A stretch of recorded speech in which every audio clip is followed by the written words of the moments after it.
अस्सलाम वालेकुम। मेरा नाम है जहांज़ेब सलीम और आप देख रहे हैं मेरा यूट्यूब चैनल। आज हम बात करेंगे एक बहुत ही ज़बरदस्त साइकोलॉजिकल टेस्ट के बारे में जिसका नाम है digit span. Digit span basically एक साइकोलॉजिकल टेस्ट है जिसको हम यूज़ कर सकते हैं इन्वेस्टिगेट करने के लिए मेमोरी को या लर्निंग को। अगर आपको लगता है कि आपको बहुत ज़्यादा मेमोरीज के इश्यूज हैं या आप बहुत ज़्यादा फोकस नहीं कर पा रहे किसी जगह पर, या फिर आपका जो बच्चा है उसको लर्निंग कैपेबिलिटी उसकी बहुत ज़्यादा कम है, वो जल्दी चीजों को पिक नहीं कर पा रहा, तो इस टेस्ट का मकसद ये है कि कोग्निटिव स्टेटस को एग्जामिन किया जाए। आया कि जो कोग्निटिव स्टेटस किसी भी बंदे का है या किसी भी शख्स का है वो नॉर्मल है या इम्पेयर्ड हो चुका है। अब बात अगर करेंगे इसके एडमिनिस्ट्रेशन की कि इसको एडमिनिस्टर कैसे किया जाए, तो डिजिट स्पैन को एडमिनिस्टर करने की भी दो कैटेगरीज हैं, एक फॉरवर्ड डिजिट स्पैन और एक रिवर्स या backward digit span. Forward digit span जैसे कि नाम से ही जाहिर है कि इसमें डिजिट्स का एक सीक्वेंस प्रेजेंट किया जाता है जिसमें एक्सपेरिमेंटर एक सीक्वेंस में कुछ डिजिट्स को डिस्प्ले करता है और रिस्पोंडेंट ने उसी सीक्वेंस में उन डिजिट्स को रिपीट करना होता है एक्सपेरिमेंटर के साथ। कुछ साइकोलॉजिस्ट का ख्याल है कि फॉरवर्ड डिजिट स्पैन एक बहुत अच्छा टूल साबित हो सकता है किसी भी शख्स की इमीडिएट मेमोरी को देखने के लिए या किसी भी शख्स की अटेंशन कैपेबिलिटी को देखने के लिए। और इसी तरह अगर बात करें हम बैकवर्ड डिजिट स्पैन या रिवर्स डिजिट स्पैन की, तो बैकवर्ड डिजिट स्पैन में एक्सपेरिमेंटर कुछ सीक्वेंस डिजिट्स का प्रेजेंट करता है जिसमें रिस्पोंडेंट ने उसी सीक्वेंस को एक बैकवर्ड वे में या फिर उसको उल्ट तरीके से उसको पेश करना होता है। फॉर एग्जाम्पल, फॉरवर्ड में अगर 2-3 एक्सपेरिमेंटर कहेगा तो रिस्पॉन्डर भी उसके जवाब में 2-3 ही बोलेगा। और बैकवर्ड डिजिट स्पैन में अगर एक्सपेरिमेंटर 2-3 कहता है तो जो रिस्पोंडेंट है उसको 3-2 करके जवाब देना पड़ेगा। जैसे कि मैंने बताया कि forward digit span immediate memory या फिर अटेंशन को देखने के लिए यूटिलाइज किया जा सकता है। इसी तरह बैकवर्ड डिजिट स्पैन को यूज किया जाता है हमारी वर्किंग मेमोरी को देखने के लिए।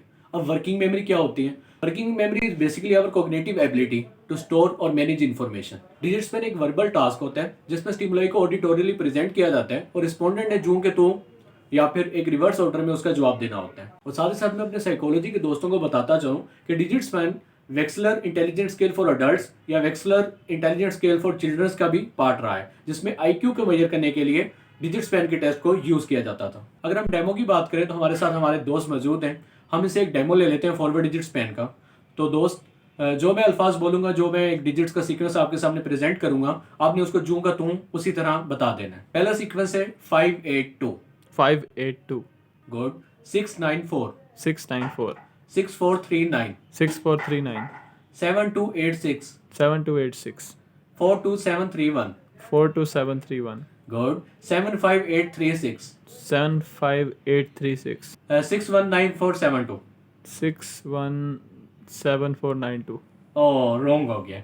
चलें, इसी तरह हमने फॉरवर्ड डिजिट स्पैन को एडमिनिस्टर करना होता है और बैकवर्ड डिजिट स्पैन के लिए अगर हम डेमो देखें, अब दोस्त मैं आपको कुछ सीक्वेंस बोलूंगा जिसको आपने जूं का तू नहीं बल्कि रिवर्स ऑर्डर में बोलना है। जैसे मैं 2-4 कहूंगा तो आप उसका जवाब देंगे 4-2। तो स्टार्ट करें। Yes 629 962 926 okay.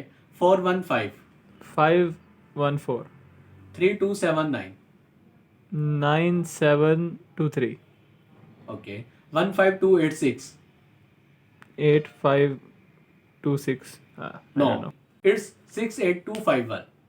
तो आपने देखा कि इस तरह हम फॉरवर्ड और बैकवर्ड डिजिट स्पैन को एडमिनिस्टर कर सकते हैं, लेकिन इसमें बेशुमार फैक्टर्स हैं जो हमारे टेस्ट को मुतासिर कर सकते हैं। जैसे कि सबसे पहले जेंडर हो सकते हैं। एक मेल आपका टेस्ट कंडक्ट कर रहा है और फीमेल रिस्पोंडेंट तो हो सकता है वो उससे बहुत ज़्यादा शाय कर रही हो, या फिर एक फीमेल एक्सपेरिमेंटर और मेल रिस्पोंडेंट है तो हो सकता है वो शर्माते शर्माते वो अटेंशन नहीं दे पा रहा। तो उसका ये मतलब नहीं है कि उसको बहुत ज़्यादा अटेंशन की इश्यूज़ हैं या उसको बहुत ज़्यादा मेमोरी के इश्यूज़ हैं या कॉग्निटिव स्टेटस उसका इम्पेयर्ड हो चुका है। और दूसरा फैक्टर एज का हो सकता है एक बूढ़ा बाबा एक्सपेरिमेंटर के तौर पर बैठा हो और रिस्पोंडर में एक छोटा बच्चा हो और उसको उसके अल्फाज समझने में बहुत ज़्यादा मुश्किल का सामना करना पड़ रहा हो। और तीसरे नंबर पर हमारा जो एजुकेशन स्टेटस है वो भी इसके रिजल्ट्स पर बहुत ज़्यादा इन्वॉल्व हो सकते हैं। एक बंदा है जिसको मतलब इंग्लिश नहीं आती बोलने और उसको एक्सपेरिमेंटर 1 2 3 या 4 5 8 के सीक्वेंस में अल्फाज बोलेगा तो लामहला उसके जो टेस्ट रिजल्ट्स हैं वो बहुत ज़्यादा वीक आएंगे या उसके जो स्कोर है वो लो आएंगे। जो एक्सपेरिमेंटर है उसको भी कुछ चीज़ों का बहुत ज़्यादा ख्याल रखना पड़ता है, लाइक उसकी स्पीड क्या है।